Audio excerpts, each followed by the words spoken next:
Hello, everyone, and welcome back to Paintiver.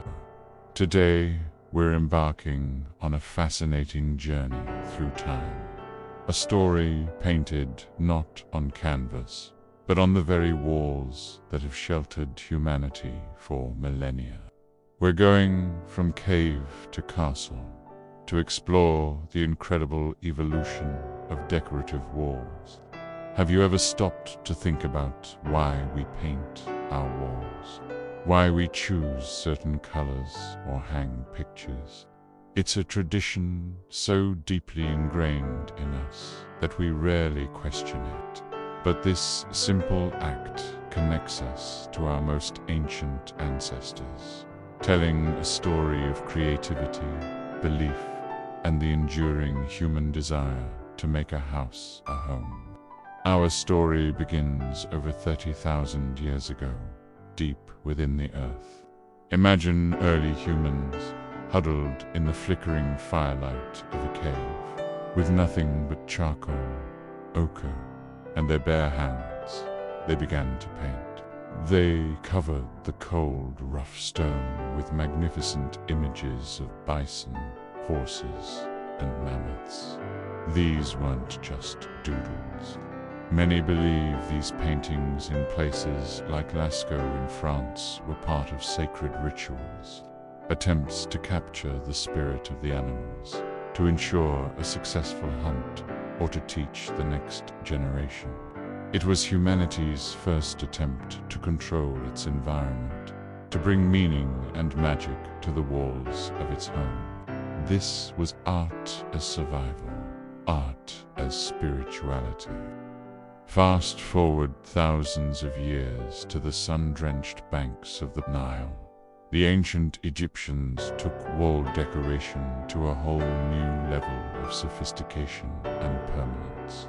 They believed that life on Earth was just a preparation for the eternal afterlife. So, they decorated their tombs, their houses of eternity, with breathtakingly detailed murals. These paintings weren't just decorative. They were functional. They depicted scenes of farming, feasting, and worship, intended to magically provide for the deceased in the next world, using a technique called fresco secco, or dry fresco. They painted on dried plaster, creating vibrant, lasting images that tell us so much about their daily lives, their gods, and their profound beliefs about life and death. The walls were a blueprint for eternity. From Egypt, our journey takes us across the Mediterranean to ancient Greece.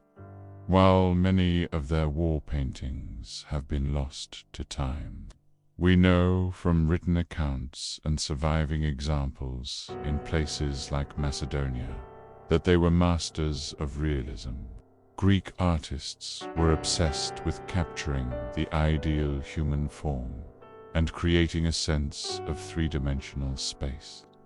Their innovations laid the groundwork for their ambitious neighbors, the Romans. If you want to see decorative walls in all their glory, look no further than ancient Rome. The Romans were masters of interior design.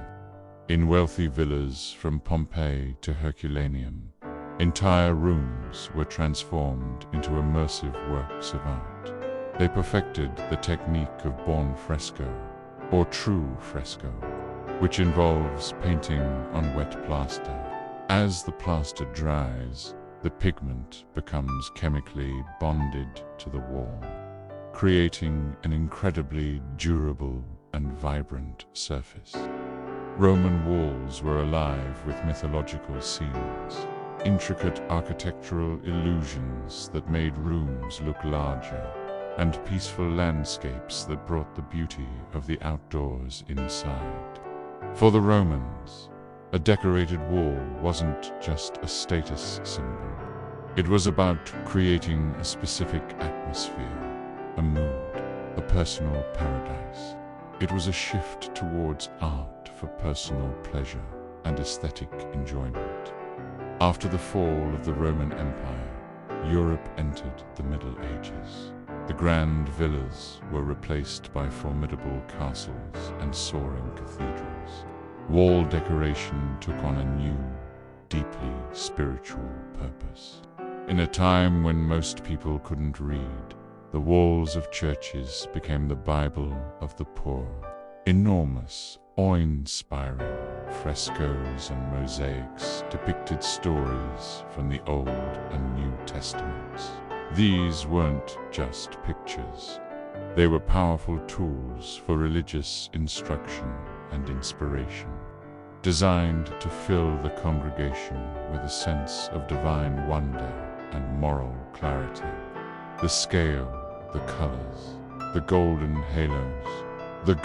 halos, everything was designed to lift the viewer's eyes and soul towards heaven. Meanwhile, within the stone walls of medieval castles, another form of wall decoration flourished. Tapestries. These massive woven textiles were not only beautiful, but also practical. They provided insulation against the cold, damp stone, and could be rolled up and transported as the noble court moved from one castle to another. Tapestries depicted scenes of heroic battles, courtly love, and elaborate hunts. They told stories, celebrated family lineage, and showcased immense wealth. They were, in essence, portable murals that warmed both the room and the spirit. As the Middle Ages gave way to the Renaissance, a revolution in art and thought swept across Europe. Artists like Michelangelo and Raphael took fresco painting to its absolute zenith. The ceiling of the Sistine Chapel is perhaps the most famous painted surface in the world, monumental testament to human genius and divine ambition. But something else was happening too.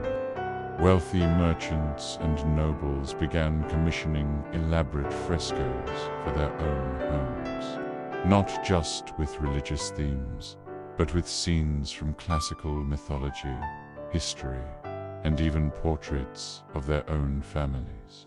Art was moving out of the church and into the private sphere. The wall became a canvas for personal identity, intellectual interests, and social aspiration. This was the birth of personal expression in home decor as we know it. From the ornate patterns of Islamic tiles in the Alhambra to the delicate hand-painted silks of imperial China, every culture has found its own unique way to bring its walls to life. The story of decorative walls is a story of human innovation. We invented pigments, perfected plaster techniques, and wove intricate stories into thread. So, the next time you pick up a paintbrush, choose a roll of wallpaper, or hang a framed picture on your wall, take a moment to reflect. You are not just decorating a room. You are participating in an ancient and universal human tradition. You are connecting with those ancestors in a cave, with the artisans of Egypt, the visionaries of Rome, and the masters of the Renaissance. You are telling your own story on the walls of your own castle, no matter how humble it may be. That simple act of adding color and imagery to your space is a profound expression of who you are, what you love, and your own small, beautiful place in the grand, unfolding story of human creativity. Thank you so much for joining me on this journey through time. What's your favorite period of wall art? Let me know in the comments below. And if you enjoyed this video, please give it a like and subscribe to Paintiver for more stories from the world of color and creativity. We'll see you in the next one.